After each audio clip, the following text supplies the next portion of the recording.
Hi guys, it's Scott. I hope you're all well. It's been a while since I've done a video on my lymphoma, what the fuck channel. So it's been 4 years in October since I finished my chemotherapy for stage 3 Hodgkin's lymphoma. And since then, obviously I did the videos, I've done, the channel was something that I was doing throughout my treatment.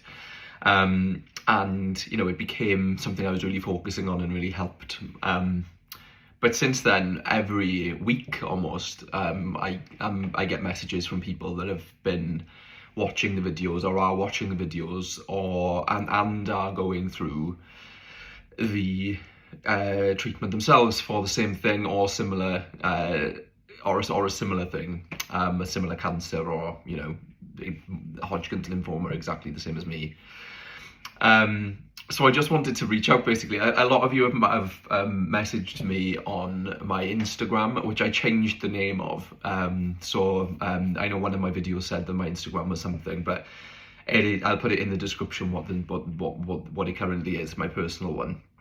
And I'm getting a lot of messages from people. A lot of them are going into my the sort of folder when you don't follow somebody as well. So I'm missing a few of them. But I just wanted to sort of say thanks really to all of those people, and to say that my inbox is always open to be able to talk to people about it.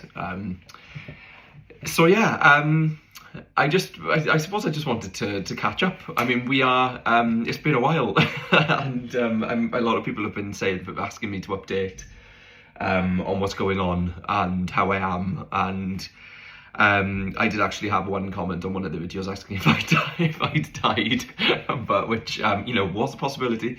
But I'm still alive, thankfully. And I just wanted to do it's not going to be a long one. It's just going to be a very it's lymphoma or blood cancer awareness month in September.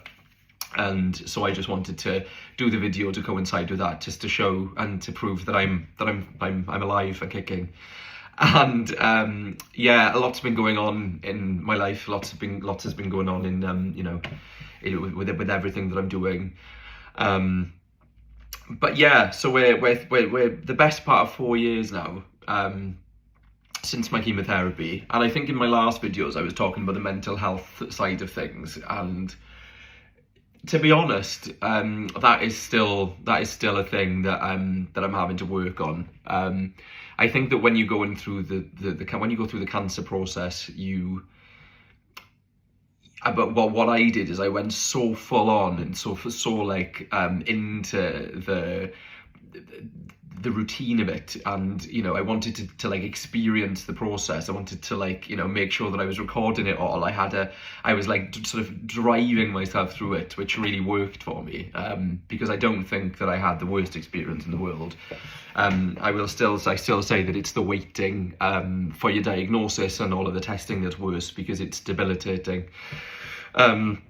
And I just want to shout out to Lymphoma Action. Whilst I'm on the topic, they were, again, still in touch, still fantastic resource for anyone that is not getting the answers. Because I basically, as I said in my previous videos, self-diagnosed correctly. So because of the specific information that I got from them. So it's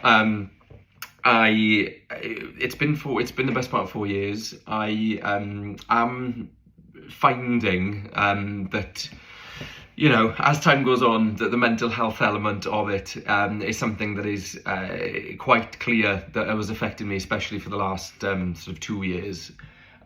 Real life sort of gets in the way a lot, but because basically with me it just went really quickly and went straight back into sort of trying to live a normal life. I think that what happens is you kind of forget the sort of trauma that you've been through, and it's something that I am now having a chance to sort of sit back and look at and analyse, and Will is doing the same thing with himself as well. Because obviously, one thing I really want to stress is that the people that are in your life the people that are in your life are going through this with you. And I feel really grateful that it was me that went through it, because I don't think I'd have been able to have coped being the other person or the person that's with them, because you're just not in control, and I just had that control. And so I do feel for anybody that's like a partner or a relative or a friend, because that is really shit. So I just want to highlight that and say, like, you know, Will's also had a lot to deal with. He had to take on everything, and you know, I really appreciate that, and will be, you know, always thankful for him in that. But yeah, I think that what happens is you do get, sorry, I'm just looking at the camera to see how long I've been babbling for already. But you do, I think for me it was a case of not taking that time to like sit in the moment, not taking that time to reflect as much, and not taking that time to understand exactly what it is that like has happened to me in my brain. I am actually having counselling now as well, which is really helpful. And I just want to stress, I am at this point feeling like the best that I've felt in years, and you know, I feel like I'm starting to look more like myself. I am, in terms of my singing, my voice is kind of like, it's shocking me how comfortable I am with my abilities again. And I've been sort of thinking about the, you know, how what the roadmap looks like to be able to going back into the industry, of being an actor and a singer. I've thought about it quite a bit and put it off because of financially, you know, it hasn't been the right time.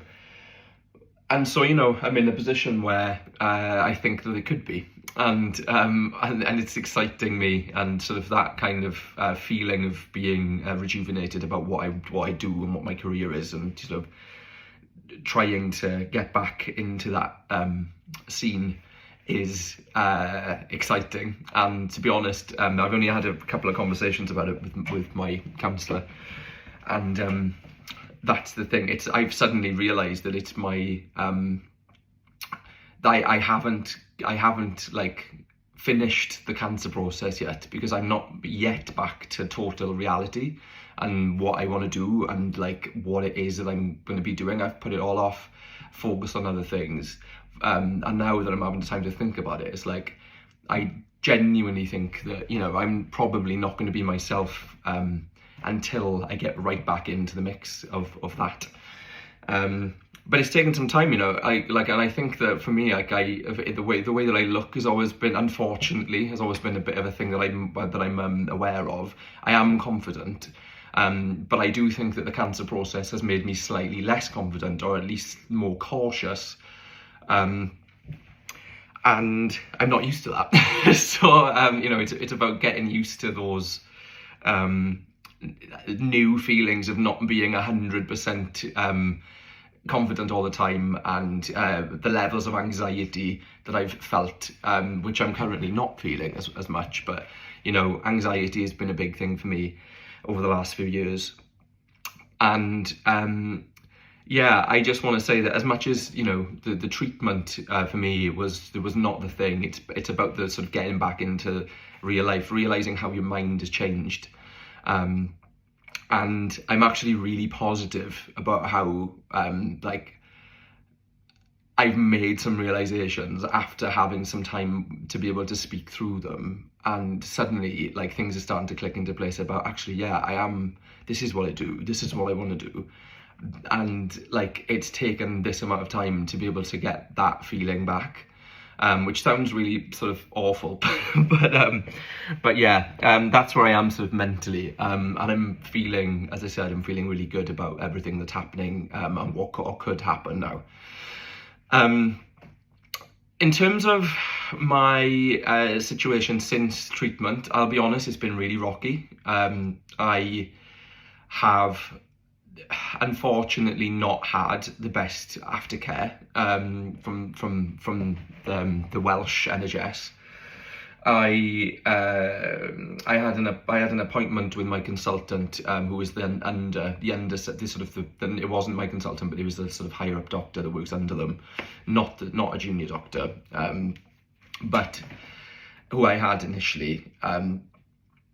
But so I meant to be having appointments every 3 months, which then moved to every 6 months, but it never actually happened. And I had a couple of appointments after I first finished the treatment, and then basically then I had to like fight after like a year and a half to get seen, because they kept cancelling my appointments. And then my last appointment was 2 months ago, after 2 years of waiting for cancelled appointments to actually happen. And one thing I would say is that, like, the knowledge of knowing that you're going to these appointments and getting these things like discussed and sorted is the thing that keeps your mind ticking over. Like, I've had such bad health anxiety over the last few years in various moments. I think it's coming back. You know, I'd be like this all over my neck. I'd be like, there was a point where, you know, I thought that it was back, and it's been really tough actually to know what is like reality and what is like you going crazy, and you know, it's and to be put in that position by the people that are meant to be sort of keeping you up to date and comfortable is really, really bad. And you know, I feel really rubbish that I have to say that, but it's really, really crap. So yeah, that hasn't been good, but I am okay, and so I've basically had you know, a few I had a few choice words to say when I went to the hospital last, and I know it's not the particular person's fault, it's the system's fault, but yeah, hopefully now I'll have another appointment in 5 months, and that won't be or it'll be 4 months or 3 months now. Time just flies.